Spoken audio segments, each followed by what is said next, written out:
दोस्तों, कुवैत की एक बड़ी और ब्रेकिंग न्यूज आ रही है कि कुवैत एयरपोर्ट को एक मरतबा फिर से ईरान के द्वारा टारगेट किया गया। बताया ये जा रहा है कि कुवैत एयरपोर्ट के टर्मिनल 1 को आज फिर ईरान के द्वारा टारगेट किया गया और इस हमले में एक भारतीय नागरिक की मौत हुई है, जो सफ़र करने के लिए कुवैत एयरपोर्ट पर पहुंचा हुआ था। यानी अपने देश ये बंदा जाने वाला था और ये सफ़र करने के लिए एयरपोर्ट पहुंचा हुआ था और इस बंदे की मौत हो गई। दोस्तों, दुआ करें कि अल्लाह इस बंदे को जन्नत नसीब करे और साथ में इसके घर वालों को सब्र अता फरमाए। और दोस्तों, बता दें कि तकरीबन 63 लोग घायल भी हुए हैं, जिसमें कई इंडियन नागरिक भी घायल हुए हैं और बाकी मुसाफिर घायल हुए हैं। और साथ में एयरपोर्ट पर काम करने वाले जो कर्मचारी हैं वो भी घायल हुए हैं, जिनको इलाज के लिए अस्पताल में भर्ती करा दिया गया है।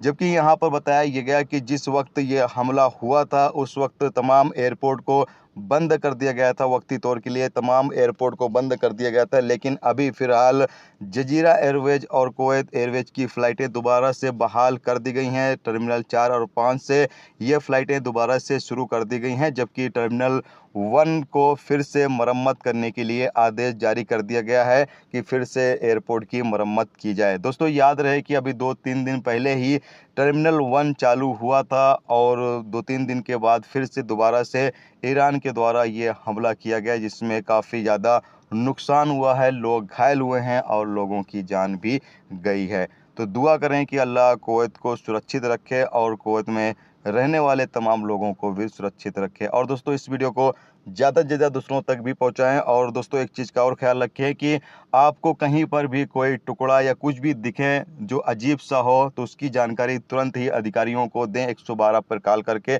उसको छूने की कोशिश बिल्कुल भी ना करें। हो सकता है वो मिसाइल या ड्रोन का कोई टुकड़ा हो या कुछ भी हो सकता है, बाद में उससे आपको रिस्क हो सकता है, तो इसलिए उसकी जानकारी फ़ौरन ही अधिकारियों को दी जाए। तो ये एक बड़ी और ब्रेकिंग न्यूज़ आ रही थी, काफ़ी दुखद खबर आ रही थी, सोचा आप तमाम को इसकी जानकारी दे दी जाए। तो इस वीडियो को दूसरों तक भी पहुँचाएँ और तमाम लोग दोस्तों एहतियात ज़रूर रखें। जो सिक्योरिटी अधिकारियों की तरफ से जो गाइडलाइन जारी किए जा रहे हैं सेफ्टी के, उसकी तमाम लोग पाबंदी ज़रूर करें।